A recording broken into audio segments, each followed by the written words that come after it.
winter, an iconic restaurant in northern Michigan closed its doors. The Sugar Bowl has been serving downtown Gaylord for nearly a century until it was sold to new owners this past January. And after shutting down for the spring for renovations, the restaurant is now back open for business. 7 to 4's Brett Kast stopped by the new Sugar Bowl to meet with the new owners, and he joins us now live here in the studio to tell us all about the changes. Good morning, Brett.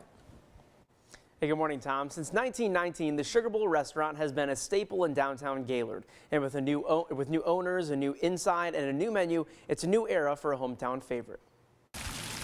There are many iconic spots in downtown Gaylord, and one of the most recognizable is the Sugar Bowl restaurant.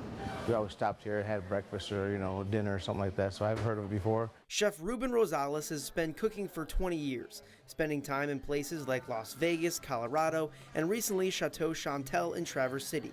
But now he's ready for his new role as chef and co-owner of the Sugar Bowl. Menu's a little different as far as we have a lot of great steaks, some fresh pastas.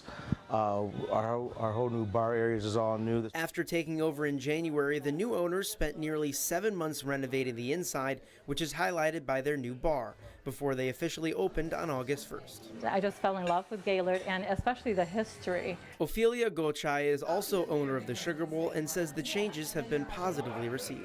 We're having new generations of people coming in and they love the changes, and even the people that have been here before are coming out. The Sugar Bowl is an institution in Gaylord, so everybody who lives in Gaylord has been to the Sugar Bowl. Charlie and Krista Bono have lived in Gaylord for over 20 years, and here on their first trip to the new Sugar Bowl, they're happy with the changes. It's definitely updated.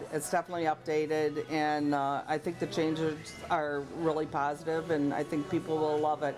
While the new Sugar Bowl is welcoming plenty of changes, the new owners also say some of the traditional favorites remain the same. I want to let everybody know that we do have the raspberry pie. We have the Greek lemon rice soup. We really, times have changed and we're changing with the times, and it's very important, to keep up with that.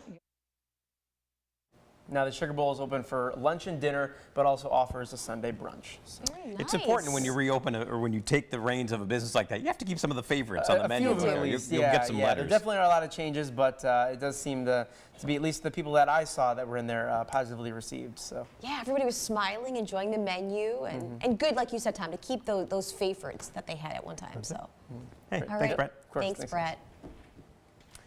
All right, 6:42 on a Tuesday morning for the very latest news stories, sports, and weather. As we cruise on into the rest of the week, you can always check out our website right there on your screen, upnorthlive.com. I'll look at weather watchers on this Tuesday morning. Some reporting some cloud cover, others had clear skies. It is cloudy in the UP. Ron Gilmore said 56. And cloudy skies, a little bit of a south wind there at the Bayview Campground. Bob at Rayber, cloudy 49 this morning. Alice and Mark both reporting clear skies on the eastern side of the state there. Alice at 50, Mark 53. Lorraine 54, cloudy at Mullet Lake, 54 there. Marianne kind of cloudy at Mackinac City, 57. Kendall 54. By the way, happy birthday, Kendall. You're 78th today. I'm going to wish Kendall a happy birthday, 54. Kendall said kind of a mix of clouds there.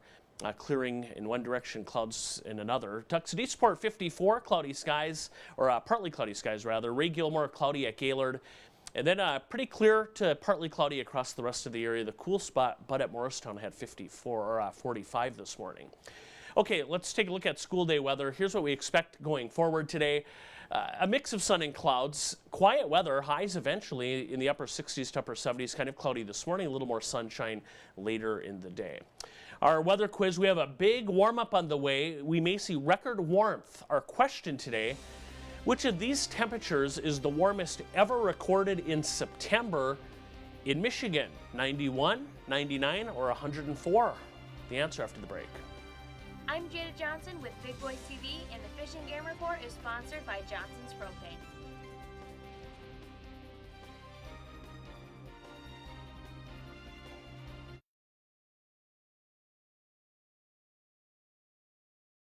Team forecast with meteorologist Joe Charlevoix. A check on weather this Tuesday morning. Kind of a quiet morning overall. We've had a few showers here to the north. If you're heading into work here around Newberry, a couple light showers there. But otherwise, we've had some cloud cover rolling through. It's kind of a dim morning and not a lot of stars out there for much of the area.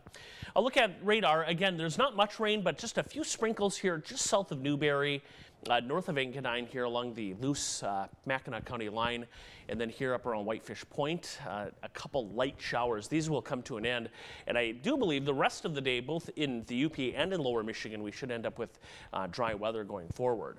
There are the numbers right now. We have mid-40s, low to mid-50s. It's comfortable. Cool spot, Grayling right now at 44, Houghton Lake, Alpena also in the 40s. It's 56 right now at Manistee.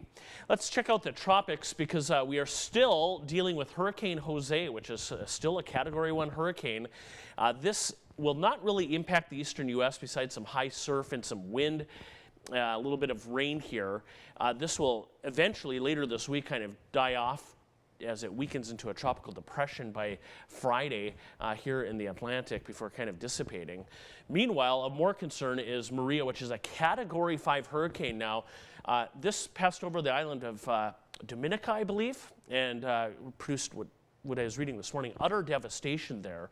This will cross most likely over or close to Puerto Rico.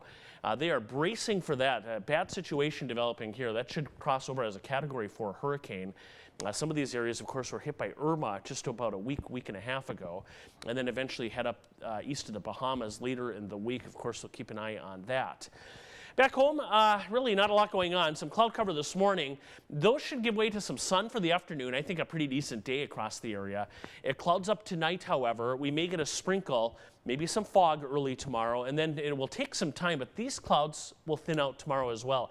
I still think, though, kind of cloudy early tomorrow. And then we have a weak